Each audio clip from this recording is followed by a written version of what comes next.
আচ্ছা ওগুলা বাদ এগুলো বাদ দিয়া এখন হ্যাঁ এটা বুঝছি তো আমরা বিষয়ে বুঝছি।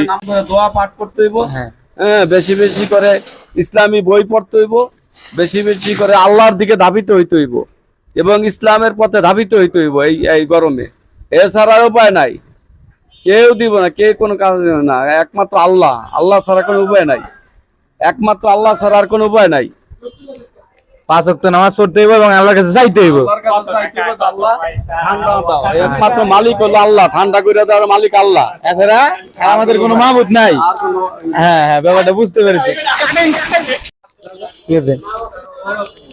এটি বাদ এগুলা বাদ, এই বিষয়ে বাদ।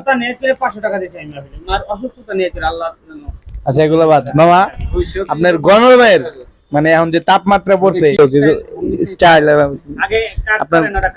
সালাম আলাইকুম মনির ভাই, কেমন আছেন? আলহামদুলিল্লাহ। ওয়ালাইকুম আসসালাম ওয়া রাহমাতুল্লাহ ওয়া বারাকাতুহু। এই গরমে আপনার অনুভূতি কি ভাই? গরম তো ভাই সবার জন্য কষ্টদায়ক একটা বিষয়, তারপরেও আল্লাহ তাআলা যে ওয়েদার দিয়েছে আমাদের সবাইকে মেনে নিতে হবে আর কি। মানুষের জন্য সবার জন্য তো কষ্টদায়ক বিষয়। আপনার কেমন লাগতেছে? যা সবারই তো একটু অস্বস্তিকর লাগতেছে গরম। গরমে করণীয় কি কি করলে আমরা সুস্থ থাকতে পারবো? আমাদের করণীয় তেমন কিছুই নাই, তবু আমরা একটা করতে পারি, পরিবেশ পরিস্থিতি যদি আমরা অনুভব করি বা এ সম্বন্ধে যদি কিছু চিন্তা চেতনা করি, তাহলে আমরা সবুজ প্রকৃতি বাড়াইতে পারি। দেখা গেছে ভালো রাখা মন্দ রাখার মালিক সম্পন্ন আল্লাহ তাআলা। তারপরে আমরা গরমের জন্য আমরা মানুষ সাধারণত যেটা চেষ্টা করতে পারি, রাখার মালিক আল্লাহ। সেক্ষেত্রে আমরা শুধু বিল্ডিং এর প্রতি প্রতিযোগিতা করি, বিল্ডিং তুলি, আসবাবপত্র সামানা জোগাড় করি। সেই সাথে যদি আমরা সবুজ প্রকৃতির দিকে একটু আমরা দৃষ্টি দেই এবং আমরা যদি সেটা বাড়াই, তাহলে হয়তো আবহাওয়া ওয়েদার একটু চেঞ্জ হইতে পারে, আমাদের জন্য শান্তিজনক একটা বিষয় হইতে পারে। সবাই এটা আপনার মুখ কথা মানো। আল্লাহুম্মা আমিন। আপনার কি মনে হয় যে আসলে কি জলবায়ু পরিবর্তন হচ্ছে? অনেকে বলতেছে যে আসলে জলবায়ু পরিবর্তন হচ্ছে, আপনার কি মনে হয়? আসলে আমরা বিজ্ঞানের দিকে দৃষ্টি করলে বিজ্ঞানকে মানতে হবে, এটাও যেমন ঠিক। আল্লাহ তাআলার হুকুমকে মেনে নিতে হবে, সেটাও তেমন ঠিক। সব আমরা যত চেষ্টা করি আল্লাহ যা চাইবে তা হবে, তবু আমাদেরকে ভালো চেষ্টাটা করতে হবে। যদি আল্লাহ আমাদেরকে ভালো রাখে, ভালো রাখতেছে ইনশাআল্লাহ। আরেকটু যদি আল্লাহ ভালো রাখে, আল্লাহর কাছে আমাদের চাওয়া সবার। ধন্যবাদ।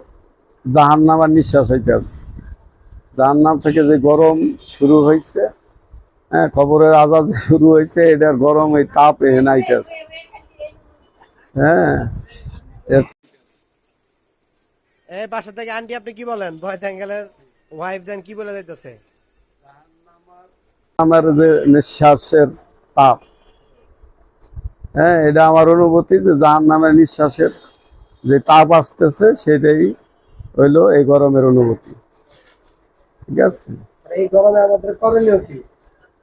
এই করণীয় বেশি করে নামাজ পড়া, আল্লাহর কাছে দোয়া করা, আল্লাহর কাছে মাপ চাওয়া, আল্লাহ নবী করিম সাল্লাল্লাহু আলাইহি সাল্লামের আদেশ মতন চলা এবং মানে বেশিকে স্মরণ করা, বেশি বেশি আল্লাহ রসুলের নাম লওয়া এবং আল্লাহর কাছে মাপ চাওয়া যে আল্লাহ টিকতে না পারি তাহলে জাহান্নামের আগুন থেকে আল্লাহ আমাকে বাঁচাও। কারণ এই যেই গরম, এর চেয়ে আরো হাজার হাজার কোটি কোটি গুণ গরম হলো জাহান্নামে। আল্লাহ তুমি এখান থেকে হেফাজত করো, এই আমার অনুভূতি। ঠিক আছে, মানে লজ্জাপতি বেলাল, আরে ভাই হুদাই দিতেন কি লাগা একটু ভিডিও করলাম আর সে লজ্জায় মুখটা ঢেকে ফেলছে। কি বেলাল? আসসালামু আলাইকুম গাইস। এখানে হলো আমাদের ওখানে বয়াতি আঙ্কেল, ওর দোকানটা সে কেন যেন ভিডিওতে ভালো লাগতেছে। এবার ঈদের পরে খুললাম, ইনশাআল্লাহ দেখি কেমন হয়। আর আইসেই আমাদের সুমন ভাই আর এলো বেলালে কাজ করা শুরু করে দিছে। সবাই তাদের জন্য দোয়া করবেন। আল্লাহ হাফেজ।